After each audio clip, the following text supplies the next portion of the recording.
Hi, I'm Lorie Marrero, creator of the Clutter Diet book and online program, and today I'm standing here in my garage where I just installed these great garage shelves, and I thought I would share with you some tips about organizing your garage because it can be one of the most difficult areas to organize in the entire house. Here's why. We talk about clutter being delayed decisions and delayed actions. So what happens is you've got these objects inside the house and you've delayed the decisions about these objects to the point that they've marched themselves out the door into your garage, kind of just waiting around in a clutter cemetery, waiting to die or waiting for you to have some kind of day of reckoning with these things. And by the time you get out here to do that, it is a very difficult decision because you have already not been able to decide this for a while. So there's some reason that it's hard for you. So why not clear the path for those difficult decisions by answering a few questions up front and deciding a few things up front about the project itself to make the whole thing easier so that you can focus on those objects and deciding about them. So I'm going to share with you 3 big things to ask yourself and decide before starting your organizing project in the garage.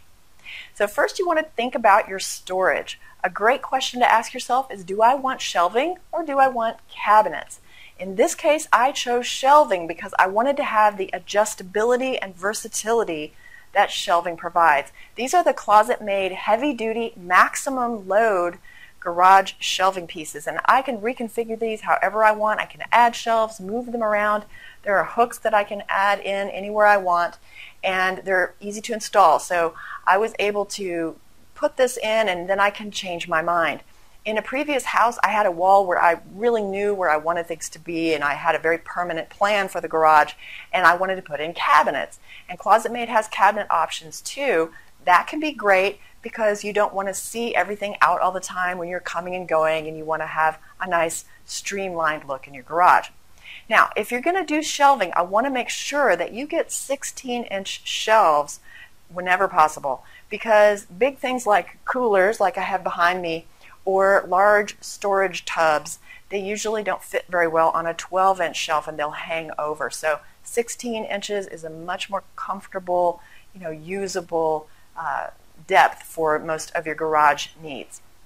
You also want to look at how you're using your vertical space, like shelves and cabinets, but also any place that you can fit a hook, any place that you can have any other way to mount something on the wall or the ceiling.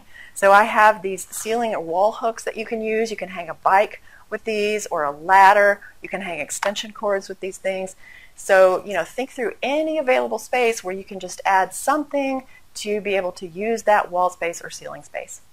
The second thing you need to ask yourself is about your time and your resources. So you want to allow plenty of time for a garage project, probably more than you think. You want to allow a time when you don't have any chance for rain either that day or even the next day, because it may take longer than you think, and you might want to have tarps available to have things that you've sorted out into the driveway covered up overnight for at least a little bit of protection if you need to do that. Also, you want to make sure that you have your disposal plan all figured out. Where are you going to donate things? Hopefully to Goodwill. Where are you going to take things if they require junk removal, or do you have a junk removal service come and get them? What day is your garbage pickup usually going to happen, and what things do they do and don't accept? So is it mattresses, things like that they can't take? You might want to find out an alternative for those. So you also want to think through your functions of your garage. So anything that you have as a hobby, like fishing or golf or woodworking, where you might need a workbench for that. Any other kinds of functions, like I have this little car washing center here with my little water hose and my car washing towels.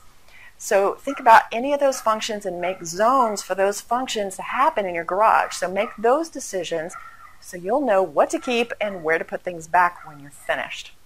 So if you want to find out anything about these great ClosetMaid shelves or the cabinets they have, you can go to closetmaid.com. You can also visit Home Depot to see these in person or pick them up.